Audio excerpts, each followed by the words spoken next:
क्योंकि उन्हें अपने बॉस पर पूरा यकीन था कि अगर उसके मन की बात पूरी नहीं हुई तो वो किसी भी पल कुछ भी कर सकता था। तभी एक बार फिर उस बड़े से हॉल का दरवाजा खुला और रंजीत कॉन्फिडेंस और टेंशन के साथ चलते हुए अंदर आ गया। वो वहां बैठे लोगों की तरफदारी करते हुए बोला, बॉस, इसमें इन सब की कोई गलती नहीं है। हम अच्छी तरह से अरमान सिंघानिया के सिक्योरिटी गार्ड्स को जानते हैं कि वो कितने ज़्यादा एक्टिव हैं। उन्होंने आसानी से प्रियंका का पता लगा लिया होगा और साथ ही उसके बॉयफ्रेंड को लेकर वो चले गए। रंजीत की बात सुनकर वीर की मुट्ठियां गुस्से से कसने लगी। उसकी आंखें जैसे गुस्से से लाल होने लगी। रंजीत वीर के गुस्से से अनजान अपनी साथियों के बचाव में वीर को सफाई दे रहा था। वो आगे बोला, बस हमें यही पता नहीं चल पाया है कि आखिर वो लोग उन्हें लेकर कहाँ गए हैं, लेकिन मैंने इस काम के लिए अपने आदमी लगा रखे हैं। आप फिक्र मत कीजिए, हमें कुछ ना कुछ क्लू जरूर मिलेगा। तभी वीर रायचंद ने गुस्से से सामने रखे बड़े से शीशे की तरफ वो छुरी फेंक दी और अगले ही पल वो छुरी शीशे से जा लगी। फिर देखते ही देखते चारों दिशाओं में लगे कांच टूटकर जमीन पर बिखर गए। उसने उस कांच की टूटती आवाज के साथ दहाड़ते हुए कहा, रंजीत, तुमने मुझे बताया था कि अरमान सिंघानिया की सबसे बड़ी कमजोरी उसकी इज्जत है।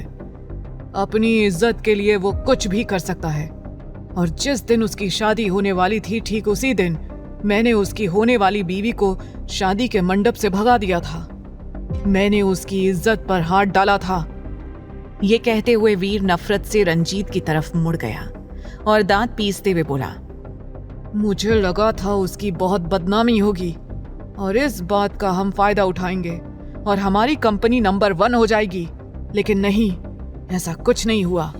वीर कांच के कुछ टुकड़ों पर अपने जूते रखते हुए रंजीत के बिल्कुल पास आ गया और नफरत से बोला, फिर फ्रेम में वो दूसरी लड़की आ गई। अचानक उसे एक नई लड़की कैसे मिल गई? क्यों बची उसकी इज्जत? और उसके शेयर्स क्यों नहीं गिरे? उसकी कंपनी की धज्जियां क्यों नहीं उड़ी? और तो और तुमने मुझे इसके बारे में बताया क्यों नहीं? आज अरमान सिंघानिया की शादी हुए पूरा 1 हफ्ता होने वाला है और मुझे उसके दुश्मन को उसकी बर्बादी नहीं उसकी आबादी की खबर मिल रही है। इनफैक्ट उसकी शादी सबसे खूबसूरत लड़की से हुई है। उस लड़की की खूबसूरती देखने के बाद मुझे ऐसा लगने लगा है मानो मेरे पास कुछ भी नहीं है। रंजीत उसे देखकर सोचने लगा, स्विट्जरलैंड भी तो आप लड़कियों के साथ मजे लेने के लिए गए थे, तो क्या वहां पर आपको खूबसूरत लड़कियां नहीं मिली? वहां तो एक से बढ़कर एक खूबसूरत लड़कियां थीं। लेकिन फिलहाल ये बात रंजीत मन में ही बोल सकता था और फिर वो कहने लगा, बॉस, मुझे खुद समझ नहीं आ रहा है कि अरमान सिंघानिया ने किसी और दूसरी लड़की को इतनी जल्दी शादी के लिए तैयार कैसे कर लिया। लेकिन आप फिक्र मत कीजिए, बहुत जल्द उस लड़की की पूरी डिटेल्स आपके हाथों में होगी। ऐसा कहकर रंजीत वहां से निकल गया और वीर गुस्से में एक तरफ बैठ गया और बड़बड़ाते हुए बोला, अगर प्रियंका ने मेरा नाम ले लिया तो अब पता नहीं कौन सी मुसीबत आने वाली है। फिलहाल वीर रायचंद को अपने आने वाले ड्रग्स कंटेनर की तैयारी करनी थी, क्योंकि लड़कियों के कंटेनर के पकड़े जाने के बाद उसका काफी ज्यादा लॉस हुआ था, जिसे रिकवर करने के लिए उसने अब अपने ड्रग्स कंटेनर को समुद्री रास्ते से बुलाया था। इतना ही नहीं, उसने पुलिस को मोटी रकम देकर उस जगह को पूरी तरह से अपने कब्जे में कर लिया था, ताकि उसे किसी तरह की कोई परेशानी ना आए, क्योंकि इस बार वो किसी तरह का कोई भी रिस्क नहीं ले सकता था। वहीं दूसरी तरफ अरमान सीधा अपने फार्म हाउस पहुंच चुका था और अब मॉल वाली सेल्स गर्ल के सामने अंधेरे में बैठा हुआ था। आज आस्था के साथ जो कुछ भी हुआ उसे देखकर वो थोड़ा घबरा गया था और उसे ऐसा लगने लगा मानो वो आस्था के बारे में कुछ ज्यादा ही सोचने लगा है और वो किसी भी कीमत पर किसी भी लड़की को अपने होशो हवास पर हावी नहीं होने देना चाहता था।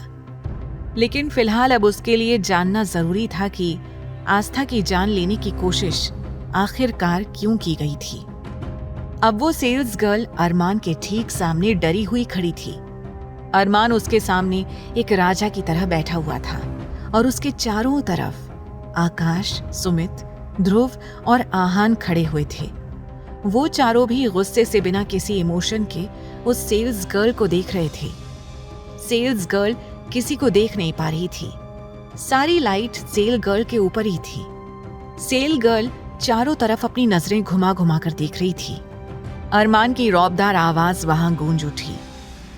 अगर तुम यहाँ से भागने के बारे में सोच रही हो तो बिल्कुल गलत सोच रही हो, क्योंकि तुम यहाँ से किसी भी कीमत पर बचकर नहीं जा सकती हो।